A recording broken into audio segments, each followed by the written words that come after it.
चलिए आज अपन चर्चा करते हैं कि हमारा जो विद्युत सिस्टम है, ये विद्युत तंत्र, जैसे बिजली पैदा होती है हमारे घर तक आती है और किन किन स्टेज से गुजर करके आती है, इसके बारे में अपन अध्ययन करते हैं। तो इसमें हमारे घर तक जो बिजली आती है वो और जनरेटिंग स्टेशन कितने किलोमीटर दूर जहाँ से आपको विद्युत पैदा हो रही है और बीच में कौन कौन से ऐसे स्टेशन आते हैं जहाँ से गुजरते हुए हमें लाइन घर तक मिलती है, इसके बारे में चर्चा करनी है। तो मुख्य रूप से इसमें 3 कैटेगरी हैं, 3 अलग अलग भाग है। पहला भाग वो होता है जहाँ से विद्युत पैदा होती है, इसलिए उसको कहते हैं जनरेटिंग स्टेशन, विद्युत जनरेशन। ठीक है, तो ये भी एक अलग पार्ट हो गया। दूसरा वाला जो हिस्सा है वो होता है ट्रांसमिशन, जो बिजली पैदा हुई उसे कई किलोमीटर दूर, जैसे 50 किलोमीटर, 100 किलोमीटर, 500 किलोमीटर दूर तक भेजना, जिसे कहते हैं प्रसारण। और उसके बाद जैसे गांव में आ गया तो उसको वितरण करना, तो उसको कहते हैं वितरण, तो डिस्ट्रीब्यूशन हो गया। तो विद्युत जनरेशन, ट्रांसमिशन एंड डिस्ट्रीब्यूशन, तो ये है चैप्टर का नाम, जनरेशन, ट्रांसमिशन एंड डिस्ट्रीब्यूशन। तो अपन जैसे बात करते हैं कि जनरेशन तो हमारा जनरली जो अल्टरनेटर होता है, एसी सप्लाई सिस्टम हमारा जब सबसे अधिक जो काम में लेते हैं वो एसी होती है। एसी 3 फेज अल्टरनेटर जो मैक्सिमम 11,000 वोल्ट ही बना सकता है, उससे अधिक नहीं बनाता। 11,000, 12,000 मैक्सिमम जितने भी जनरेटर हैं उतने ही वोल्टेज बनाते हैं। लेकिन ट्रांसमिट करने के लिए एक स्थान से दूसरे स्थान पर हमें विद्युत पहुंचानी है तो उसको स्टेप अप करना पड़ता है, क्योंकि वो कई किलोमीटर लंबी लाइन होती है। इसलिए लॉसेस को कम करने के लिए हमें उसको स्टेप अप करना है। जैसे 11 kV से लेकर के ना 1,32,000 वोल्ट, 11,000 से बढ़ा के 1,32,000 वोल्ट करें और फिर उसको दूर गांव में भेजते हैं, तो ये प्रसारण वाला हो गया। इसी के आधार पर हमारे यहाँ जैसे मान लो पूरा भाग जो हो गया जनरेटिंग स्टेशन का हिस्सा हो गया, ये पूरा जो यहाँ तक हिस्सा है वो विद्युत उत्पादन निगम, जैसे इतना हिस्सा है आपका अल्टरनेटर, और वहाँ जैसे ही आप वोल्टेज पैदा हुए 11,000, उसमें एक स्टेप अप ट्रांसफार्मर लगा दिया और स्टेप अप ट्रांसफार्मर 11 kV से 132 kV और 220 kV कर लिया, तो ये हमारा उत्पादन विंग हो गया। तो सबसे पहले उत्पादन विभाग,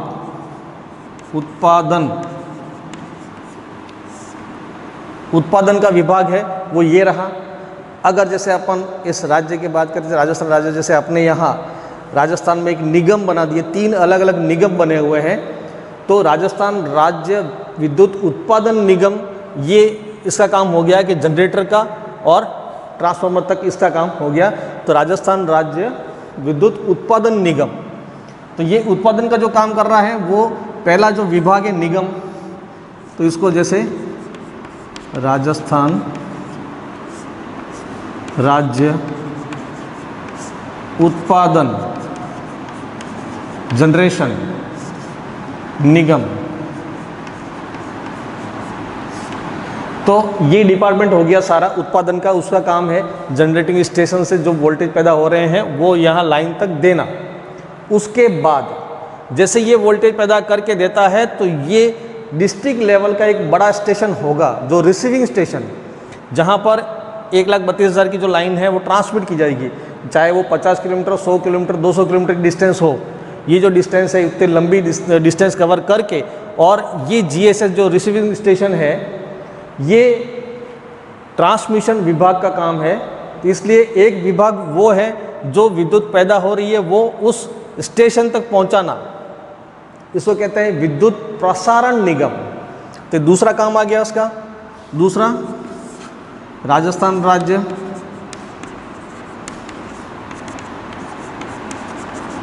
विद्युत प्रसारण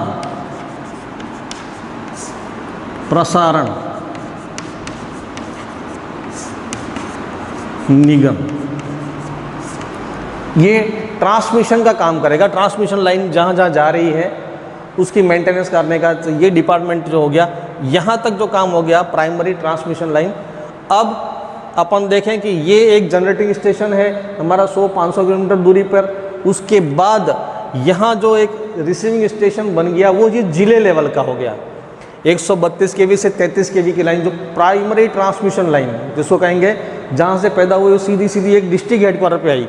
तो ये जो स्थान है, ये स्थान आपका जिला लेवल का, डिस्ट्रिक्ट लेवल का स्थान हो गया।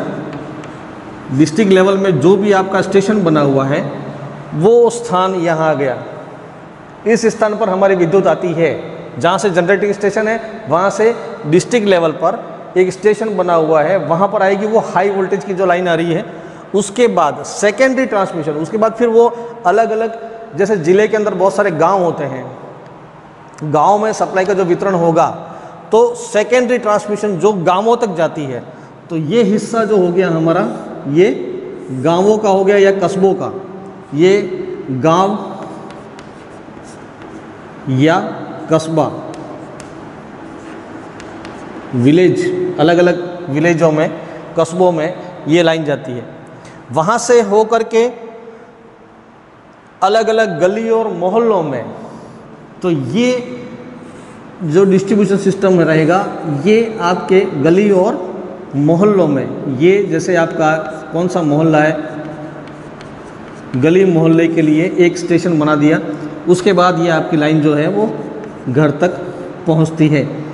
तो ये अलग अलग स्टेप्स हैं जिसके द्वारा आपकी विद्युत ऊर्जा ऐसे ही जनरेटिंग स्टेशन वहाँ से ट्रांसमिशन होते हुए फिर यहाँ तक आती है। तो इनमें जो विभाग कार्य करते हैं, पहला विभाग तो आपने देख लिया कि जो उत्पादन करने वाला जो विभाग है उसका काम है जो विद्युत उत्पादन करता है। उसके बाद दूसरा विभाग आता है जो ट्रांसमिशन मतलब प्रसारण करता है, तो उसका एक कार्यालय बन गया कि प्रसारण निगम हो गया ये। इसके बाद फिर ट्रांसमिशन के बाद फिर आता है डिस्ट्रीब्यूशन। डिस्ट्रीब्यूशन में आपका वितरण विभाग, जिसमें ये तीसरा जो विभाग आएगा, राजस्थान राज्य वितरण